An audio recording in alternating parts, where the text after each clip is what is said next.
Rangkuman berita UFC sepekan terakhir part 2. Karena channel kecil ini masih belum memiliki intro, karena sampai sekarang saya masih berpikir intro itu gak terlalu penting, jadi langsung saja kita mulai dari berita yang pertama. Michael Bisping menyebut bahwa kelas welter adalah kelas paling kompetitif di UFC saat ini. Dalam satu dasawarsa terakhir, banyak yang menganggap bahwa kelas lightweight adalah kelas terbaik di UFC, karena memang saat itu kelas 155 diisi oleh para assassins dan monster. Sebut saja Khabib Nurmagomedov, Prime Tony Ferguson, Conor McGregor, Dustin Poirier, Charles Oliveira, Justin Gaethje, dan masih banyak nama lainnya yang mana hampir setiap match up-nya layak menjadi main event. Lalu generasi setelahnya, kelas lightweight masih menjadi kelas primadona karena muncul nama Islam Makhachev, Arman Tsarukyan, Mateusz Gamrot, Rafael Fiziev, hingga Ilia Topuria. Ya sebenarnya Makhachev juga masih masuk generasi lama sih, hanya saja saat itu ia masih tidak dilirik media dan tertutupi oleh Khabib. Namun saat ini tampaknya semua fans UFC setuju dengan Bisping bahwa kelas lightweight sudah bukan menjadi kelas terbaik lagi karena nama-nama beken tersebut sudah mulai menghilang. Dustin Poirier sudah pensiun, Tony Ferguson sudah putus kontrak dengan UFC, Justin Gaethje mulai menua, hingga sang juara yaitu Islam Makhachev sudah pindah divisi. Status kelas terbaik saat ini justru jatuh pada kelas welter, yang mana kelas ini diisi oleh talenta terbaik yang ada di UFC era ini. Sebut saja Jack Della Maddalena, Shavkat Rakhmonov, Ian Garry, Michael Morales, Belal Muhammad, hingga Kamaru Usman adalah nama-nama yang saya kira bisa mengalahkan satu sama lain untuk diadukan. Sayangnya, menurut Michael Bisping, meskipun kelas welter begitu ketat karena diisi oleh para monster, tidak ada satupun dari para monster tersebut yang benar-benar bisa mengancam posisi sang raja, yaitu Islam Makhachev dalam waktu dekat. Dan saya setuju dengan itu. Meskipun ada unsur recency bias, tapi rekor 16 win streak-nya di UFC sudah cukup untuk membuktikan itu semua. Loh bang, Michael Morales itu 18 win streak loh, berarti harusnya kan lebih hebat dong? Tentu saja tidak, karena 18 win streak itu adalah di seluruh kompetisi MMA-nya.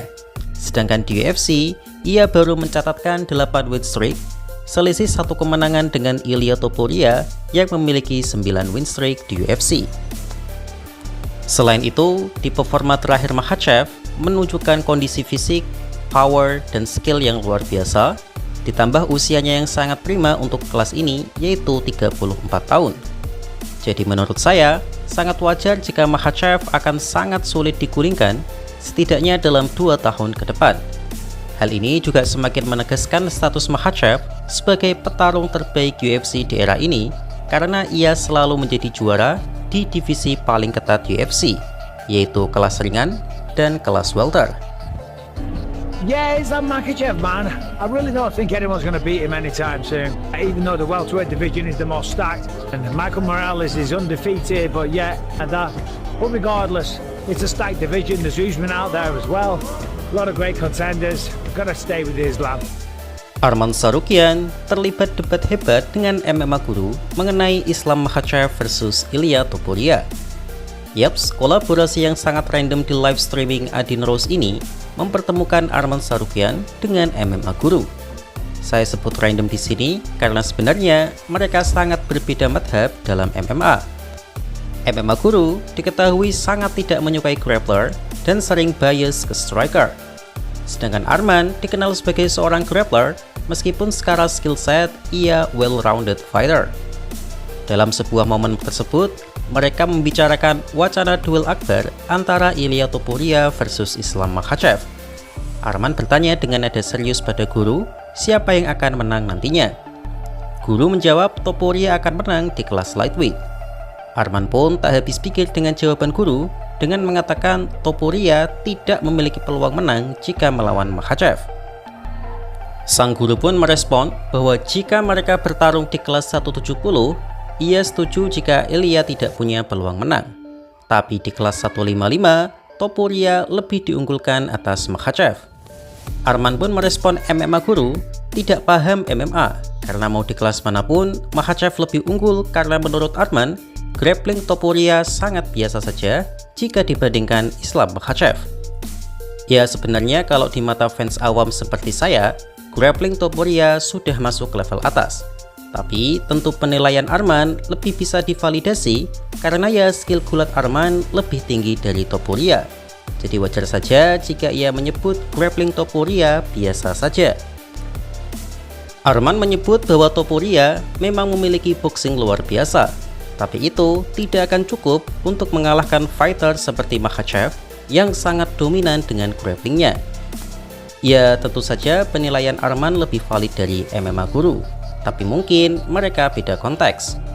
Mungkin saja Guru sebagai reviewer meskipun bias, ia juga mempertimbangkan cutting weight yang kemungkinan besar akan menguras power Makhachev, mengingat Makhachev saat ini sudah terlalu besar untuk kelas ringan. Dan Arman mungkin hanya menganalisa dari skill bertarungnya saja.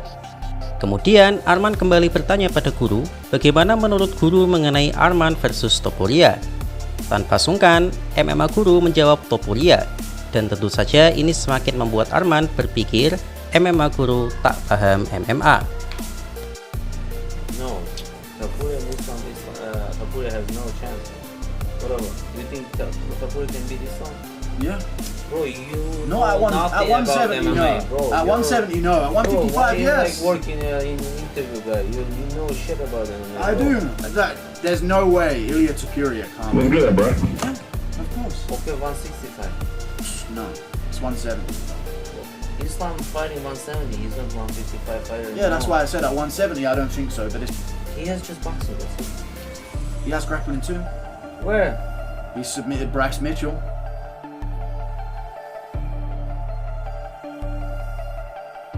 Colby Covington memutuskan untuk meninggalkan kelas welter dan naik ke kelas menengah.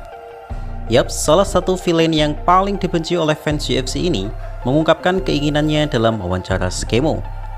Ia memutuskan untuk naik ke kelas middleweight karena ia merasa kelas welter saat ini dihuni oleh para fighter payah dan tidak ada bintang di sana. Dia ingin berkompetisi di kelas yang menarik media, dan kelas menengah dianggapnya sebagai kelas yang penuh bintang. Dan saat ditanya lawan di middleweight, ia menyebut nama Robert Whittaker. Well, menurut saya, ini adalah salah satu argumen terbodoh dari seorang fighter. Dan kalaupun dibilang hanya acting, actingnya terlihat sangat maksa. Menyebut divisi middleweight lebih populer dari welter, tentu adalah sebuah ketidaktahuan yang luar biasa. Justru bintang terbesar UFC saat ini ada di kelas welter, yaitu Islam Makhachev. Menurut saya, ia pindah karena realistis saja. Colby sudah tidak bisa berkompetisi lagi di kelas welter. Ya gimana mau berkompetisi dengan top contender? Lawan Buckley saja dia bocor luar biasa, apalagi melawan Shavkat atau JDM. Selain itu, usianya yang sudah menua pasti juga mempersulit dia memotong berat badan, mengingat ia dikenal sebagai fighter yang malas memotong terlalu banyak berat badan. Ya sederhananya, kalau mau pindah ya pindah saja. Tidak perlu menjelek-jelekan divisi yang pernah membesarkan namanya. Lagi pula saat ia masih jaya pun, bintang terbesar UFC juga tidak berada di kelas welter, tapi di kelas ringan, yaitu Conor McGregor dan Khabib Nurmagomedov. Tapi ya itulah seorang Colby Covington. Meskipun saya juga tahu itu adalah aktingnya saja, cuma kemampuan aktingnya sudah sangat menurun, sama seperti skill bertarungnya. Itu tadi adalah rangkuman berita singkat sepekan terakhir. Jika teman-teman memiliki request untuk dibuatkan video seputar UFC, bisa tulis di kolom komentar. Matur nuwun.